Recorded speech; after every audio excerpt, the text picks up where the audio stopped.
My name is Jonathan Parks, and welcome to Jonathan's Nature Crafts.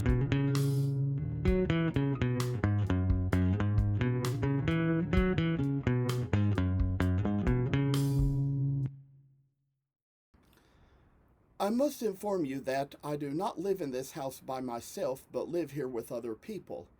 Sometimes other members of the household may have to walk through areas where I might be recording with other family members on the phone. If you hear any noise like that, please feel free to disregard. We are doing our best to get noise-canceling equipment, which may at least keep you from hearing exactly what is being said.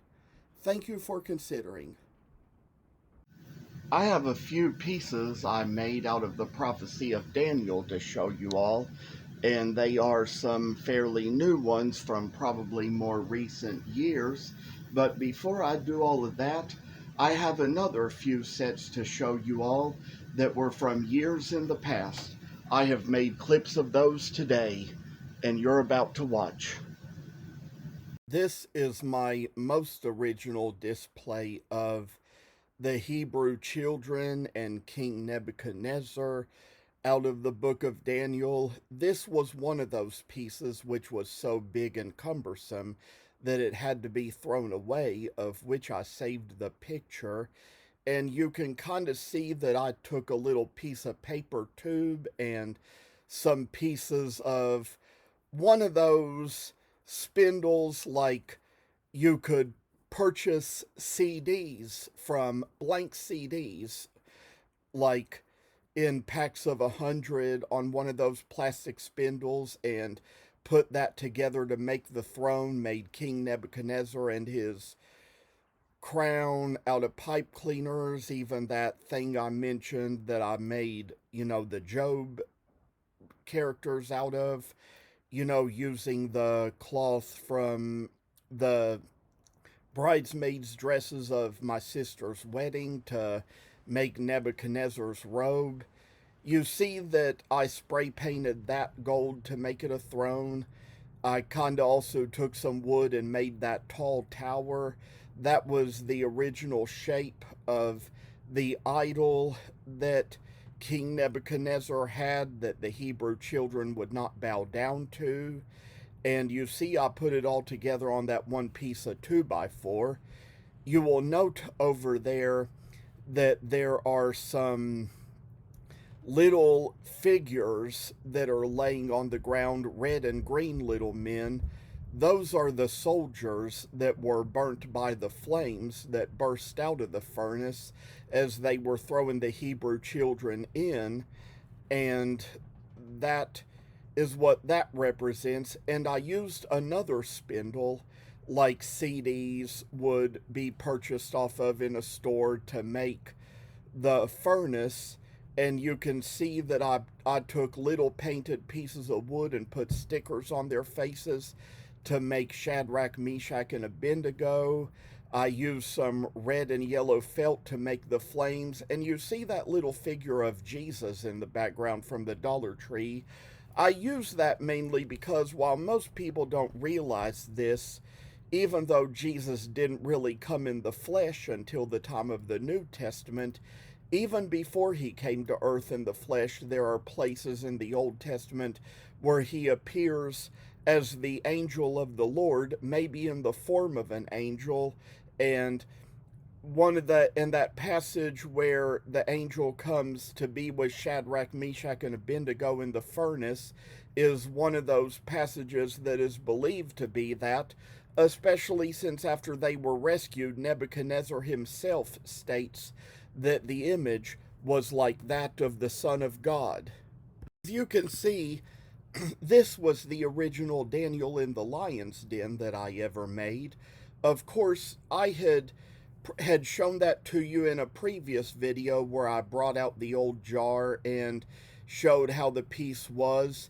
You notice some differences in there. That little lion that is in the front was no longer in it when I took it out and showed it the other day. I don't remember what I did with that or what became of it.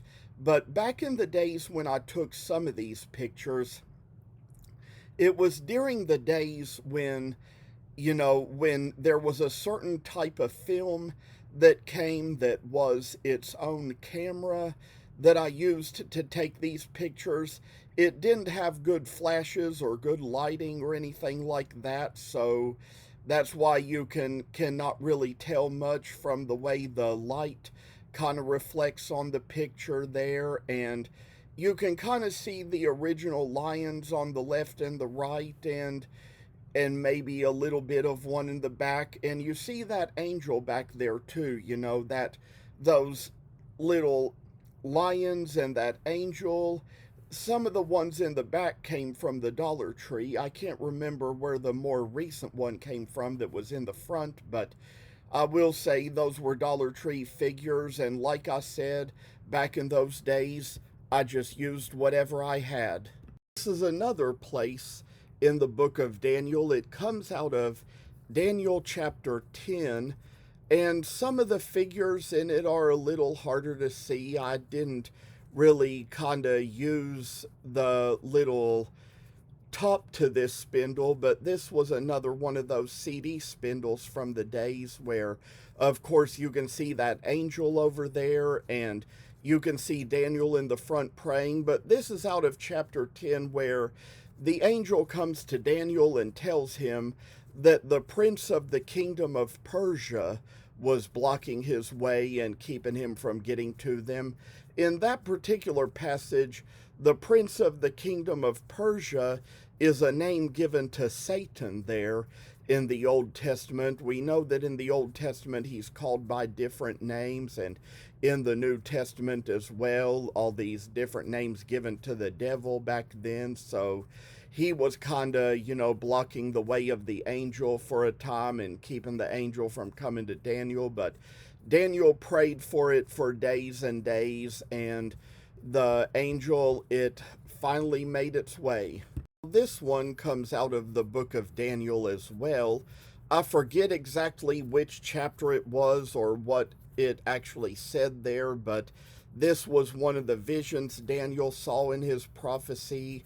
I kind of used a little lid for a Tupperware something or another to make the little base that it stands on, but there was something I read in the prophecy somewhere at some time about a goat with 3 horns, or it might have been 4 horns, maybe 3 horns on one side and 1 horn on the other side of the head or something like that, and the fact that the goat was devouring a sheep or a ewe or something like that, or a ram. I don't really recall because it's been so long since I read that and made this little thing, but that was just another piece of the prophecy that I decided to bring out and put together here, and to just kind of do it because, like, back then I was young, I would see anything and think it would be neat to do, so I would do it.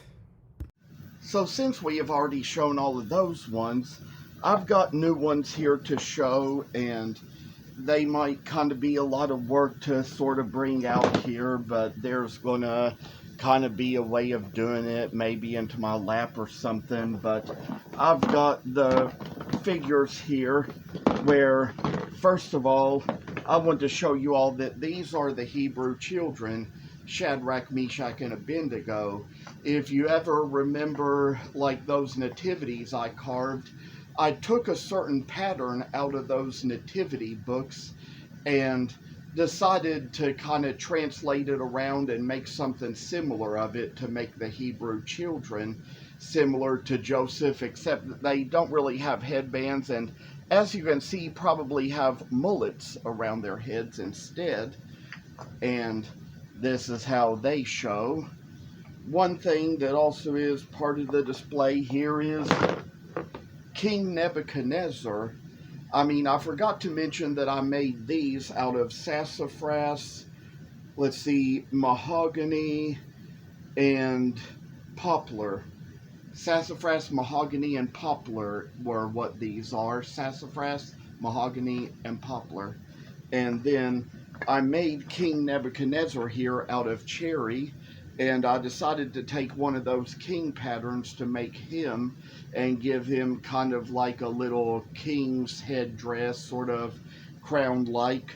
And as you can see here, this is like the big tower that I made.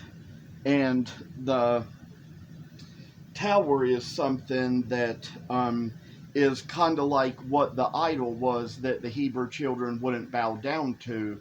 I made this out of Osage orange and did like special cuts on a saw, on a bandsaw, to come out with this shape. It turns out, unfortunately, that to this one we are missing the certain angel piece that went with it.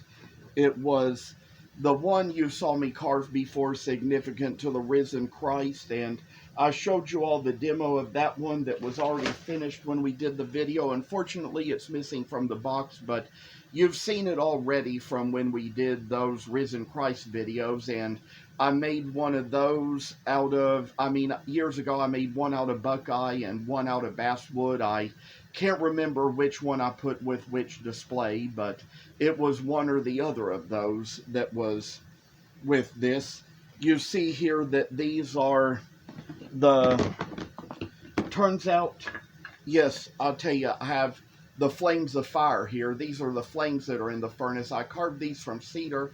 I didn't tell you the story about how back in 2017 when I was carving these, I was kind of using a knife that wasn't the best type of knife to use for these. It was kind of X-Acto-like, and I was kind of wearing a thin pair of jeans and was carving it like this, and it slit and kind of made a slit in my leg that I had to get sewn up. So that was how that worked. And I'd say on one of these flames, I think, even though I can't see it right off, I still have a little scar in the wood from where that happened. See, this right here is the scar in the wood from where the knife slipped, and I did that, and I kept that scar in the wood there as a little memorial of what happened. So we always remember that. And we'll also mention that as I would have it, they would be like all three of the Hebrew children right here, like within the flames, and would usually have that angel figure standing behind them. And you're going to find out in one of the clips I'm about to show what, according to what you find out if you really read the Bible, who that angel in there really was. And we'll also show you all that I made these two soldiers out of walnut. These were the soldiers that threw them into the furnace, who, while the flames did not harm the three Hebrew children, they did come out and burn the soldiers. And I put little pieces of cedar on these to represent the flames that burnt the soldiers. So we're going to try to kind of put all this back up and take out the pieces to the other one to show. And it again was one that was kind of done from pieces like similar to the pattern that I use for the nativities. But first of all, I'd like to show you all this wall that I made to the lion's den. Now, this was something where, according to a certain project I was doing in a book where I made a chess set out of poplar and sassafras, I tried to make the chess board out of poplar and sassafras, but it turned out that for me, that was just a little bit too much difficulty. I tell you, I tried to use the bandsaw to do it where you're supposed to use a table saw, and I don't use table saws. Didn't think about going anywhere to get any millwork done where I could have had somebody use the table saw for me and kind of, make more of the cuts come out so that they would be more like what the chessboard is supposed to be like. But here I kind of make the wall to the lion's den, and I'll tell you all that this is the little poplar figure I made of Daniel, probably similar to how I made Joseph in the nativity displays. I've got a few lions to show you all, and will tell you that given the patterns for the camels and stuff that I had in the nativity books, that is how I came up with a pattern quite nearly similar to make these lions out of butternut. And they kind of sit in the center of the den, and Daniel is usually centered around them, while this wall usually sits in the back. And one of the figures I made here is King Darius, and according to the story, we know that King Darius was the one who couldn't sleep that night because he was afraid that Daniel would be killed by the lions. And you probably know the rest of the story about how the rulers in Persia commanded that anybody who prayed to anybody but King Darius went into the lion's den. And King Darius was a prideful man and willing to consent to the law, but not realizing that the reason they were making the law was to target Daniel, who would only pray to God. And so, of course, he kind of sits on the edge of the lion's den just mourning, worrying about Daniel, hoping he's safe. And I'll tell y'all that last but not least, I will say, turns out this is the basswood one that I had with this display. I had the buckeye one with the other one, but this is the little thing that kind of represents the angel that sat there in the den with Daniel that night to kind of keep the lions from opening their jaws and devouring him. And so that was always for the best as far as what we have to tell and say and hear and know. And I appreciate how so many of y'all come on just to watch these videos, to learn so much, to hear so much. And I will have so much more to say for the future, so always stay tuned. Thank you very much, and I pray that you always keep in touch. Thank you for watching. Hope you enjoyed the video. And if you haven't already, please subscribe to the channel. I hope to see you in the next video. Stay tuned.